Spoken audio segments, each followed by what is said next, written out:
हमने तुरंत ही उसमें जाके उनको दस्तयाब किया और उसमें हमने 9 आदमी कल भादरा थाने में 9 आदमी को हमने गिरफ्तार किया है जो सहयोग करने वाले में, और उनको आज माननीय न्यायालय में पेश करके 30 तारीख तक रिमांड लिया गया है।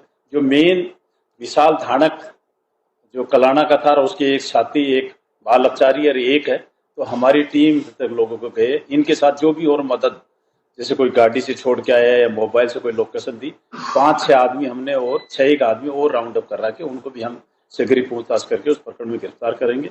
जो मेन जो विशाल धानक है जो कलाना का है, वो लगभग 19-20 साल का है, उसको भी हमारी टीम डीएसटी टीम 2 वहाँ है लोकेशन की हुई, इसको भी हम ये आशा है कि शीघ्र ही हम दस्तयाब करेंगे। विशाल जैसे कैंप हमने कंटिन्यू, जब से घटना हुई, जब से डेली 2 दिन कैंप किया, और डेली कल भी जाकर लेट तक आके देर रात तक हनुमानगढ़ आ जाए। जैसे हमने एक संदिग्ध उसके साथ दिल्ली से भी उठाया, तो उसमें भी हम कार्रवाई कर रहे हैं। जहां जहां भी जो लोग बाग सहयोग कर रहे हैं। घटना का कारण तो आपस में जो लड़का जो जैसे विशाल है और जो संदीप है, तो जो पूछताछ जो पहले भी है, जो विशाल के 2 या 3 प्रकरण, 2 प्रकरण दर्ज है हिसार में, जो पहले 2025 में गिरफ्तार हुआ और एक 2024 में गिरफ्तार हुआ।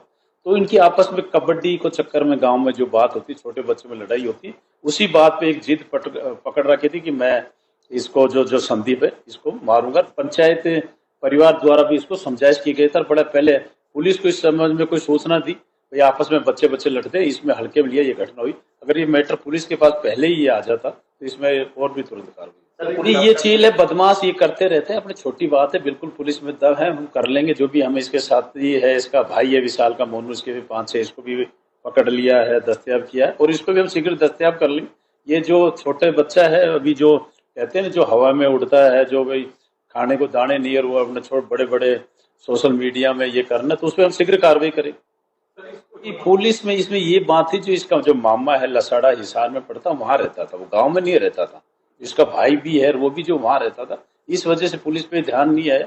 जो भी बच्चे थे उसको एक्टिव कर रहा था, इस वजह से पुलिस पे बीट कांस्टेबल डेली जाता था, सारी बातें थी। पर जो हिसार हरियाणा में रहने के कारण ये पहले पुलिस के ध्यान लोगों ने 9 लोगों ने बिल्कुल बताया है। जो बच्चे भी हैं पढ़ने वाले, इनको साथ लिया, ठंडे पिलाए, वहाँ गांव है जैसे मंदिर के पास पहले घूमा, मोबाइल की दुकान के आसपास घूमा, गांव के लोग भी ताश खेल रहे थे, सब किया, और घटना करके मोटरसाइकिल से भगा।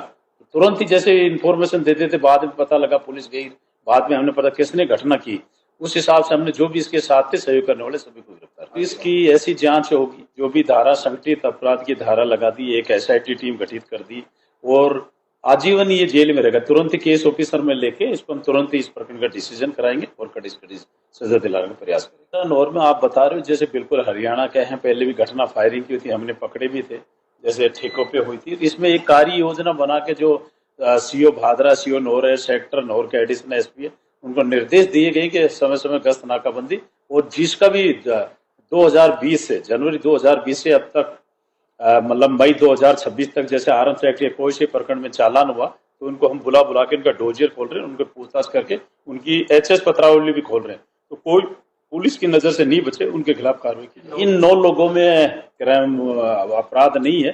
जो इसका भाई है दूसरा मोनू धानक है, इसके जरूर 4-5।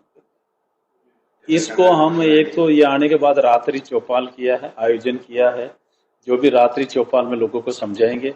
एक नई हमें डीजी साहब के डायरेक्शन में एक यूथ सीएलजी और बनाई है। जो यूथ लड़के हैं उनको हमने मनोनीत कर दिया है, उनके बराबर इनसे संपर्क भी रहेंगे, और उनको ज्यादा जो क्षेत्र है गांव में एक्टिव करके एक ग्रुप बना के, जैसे कोई घटना हो तो तुरंत हमारे को सूचना मिले और कार्रवाई करें।